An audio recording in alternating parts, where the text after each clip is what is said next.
جو اطراف عالم میں پھیل رہی ہیں، جس کی اس دور کے بزرگوں نے یہ تعبیر دی تھی کہ آپ سے علوم نبوت کا فیضان تمام دنیا میں جاری ہوگا۔ یہی وہ جگہ ہے کہ جس کے محل وقوع کی تعین حضور اقدس صلی اللہ علیہ وسلم کی ذات اقدس نے خواب میں فرمائی تھی، جس کو حضرت مولانا ریاست علی ظفر بجنوری رحمہ اللہ نے ترانہ دارالعلوم دیوبند میں اس طرح سے تعبیر فرمایا ہے کہ خود ساقی کوثر نے رکھی میں خانے کی بنیاد یہاں، تاریخ مرتب کرتی ہے دیوانوں کی رودات یہاں۔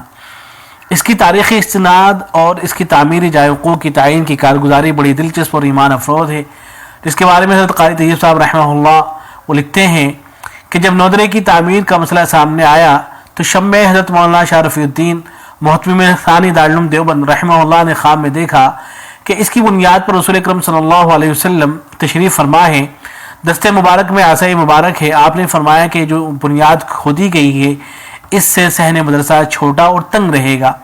یہ فرما کر آپ نے جانب شمال 10-20 گز آگے بڑھ کر عصا مبارک سے نشان لگایا اور ایک لمبی لکیر کھینچ دی کہ اس جگہ بنیاد کھود دی جائے۔ بیدار ہوتے ہی حضرت مولانا شاہ رفیع الدین رحمہ اللہ اس جگہ پر گئے تو لکیر کا نشان اسی طرح موجود پایا جس طرح حضور صلی اللہ علیہ وسلم نے خواب میں عصا مبارک سے لگایا تھا۔ حضرت مولانا نے پھر نہ ممبران سے پوچھا نہ کسی سے مشورہ کیا، بلکہ نئی بنیاد اسی جگہ کھدوائی۔ احاطہ موصلے کی دونوں جانب قرات اور تجوید کی درسگاہیں ہیں، جن سے اٹھنے والی روح پرور قرآن پاک کی شیریں تلاوت قال اللہ وقال رسول کا حسین امتزاج پیدا کرتی ہے۔ اس شعبے کی ابتدا سن 1321 ہجری میں ہوئی ہے۔ اس شعبے کے آغاز کے وقت خدا کا کرشمہ دیکھیے کہ جس طرح دارالعلوم دیوبند کا آغاز ایک استاد اور ایک شاگرد سے ہوا تھا، اسی طرح یہ شعبہ بھی ایک استاد اور ایک شاگرد سے شروع ہوا ہے۔ استاد تھے جناب قاری عبدالوحید خان الہ آبادی رحمہ اللہ، اور شاگرد تھے حکیم الاسلام حضرت مولانا قاری محمد طیب صاحب رحمہ اللہ۔ دارالعلوم دیوبند نے جس طرح لاکھوں ماہرین پختہ کار علماء پیدا کیے ہیں جو اپنے میدان علم و عمل کے فرد وحید ہیں، اسی طرح دارالعلوم دیوبند نے ماہرین قراء بہترین مجودین کو پیدا کیا ہے جو اپنی مثال قائم کیے ہوئے ہیں۔ خدا کرے کہ یہ ادارہ ہمیشہ افق عالم پر اسی طرح چمکتا اور دمکتا رہے۔